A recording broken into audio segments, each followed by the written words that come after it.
嗨，各位观众朋友们，大家好，我是胡老板。今天我们来快速的跟大家分享一下这几天的一些跟汽车还有电动车有关的新闻哦。那大家如果有看新闻就知道，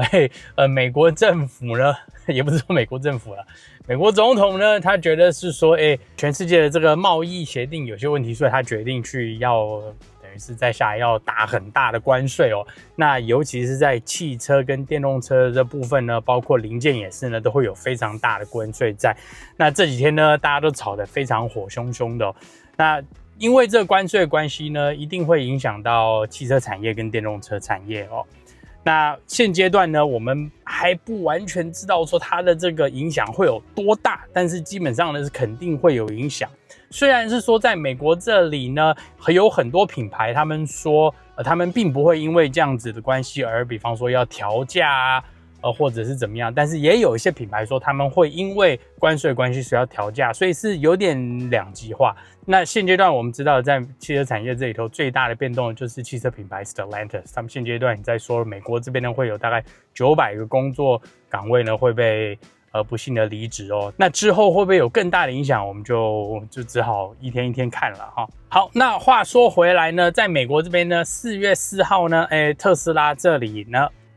全新的 Model Y 不是就首发版哦，你终于可以下单订购了。但现阶段只有长距离版本，后驱版本的车子呢，并还没有开放订购哦。那长距离版本呢，现阶段的这个起价是在49000块钱美金哦，它是符合美国联邦政府补助的7500，所以呢，你大概就可以把它抓在42000左右哦。那目前呢，我们并不知道说后驱版本呢，就是基本款呢什么时候会出来。台湾那边呢其实是已经有的。那在台湾那里呢，你已经可以下单2款，就是后驱版本跟长距离版本都可以哦。美国这里只有长距离版本哦。那在美国这边呢，它的官方规格呢放出来是它的续航力有327英里的 EPA 数据，最高的每小时时速呢是125英里哦，那0到60的加速是4.6秒。那颜色的部分，我们大家可以注意到，美国这里并没有这个银河蓝的这个选项哦。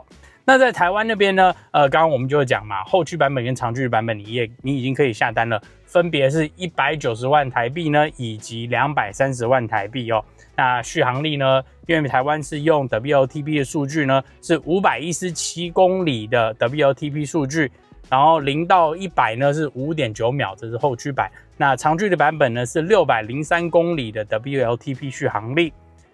0到100呢加速是 4.8 秒，其实就跟美国的这长距离基本上是差不多的啦。那台湾的颜色的部分呢，跟美国不同是它没有蓝色，它也没有那个银河蓝哦，所以其实我是觉得有点可惜。银河蓝至少从照片以及网络一些很多朋友分享的这个影片来看，银河蓝真的是蛮漂亮的。那很多朋友就会问说，那个高性能版本呢？那现阶段我们知道是高性能版本是在研发当中，明确的时间呢并没有很确定。那现在就有碰到一个状况是，那个高性能版本会不会跟新的就是便宜版本的我们讲的 Model Q 同时间出现呢，我们就不晓得，因为之前特斯拉在财报的时候就有提到说，今年上半呢，可能在6月份左右的时候呢，就会出一个新的 Model Q。那这个 Model Q 的价位大概是在3万块钱美金左右哦。那这台车呢，据我们了解呢，以前的传闻是说他们可能是一个小型的车，那现在呢又有传闻是说它可能是用 Model Y 去改出来的一个小车。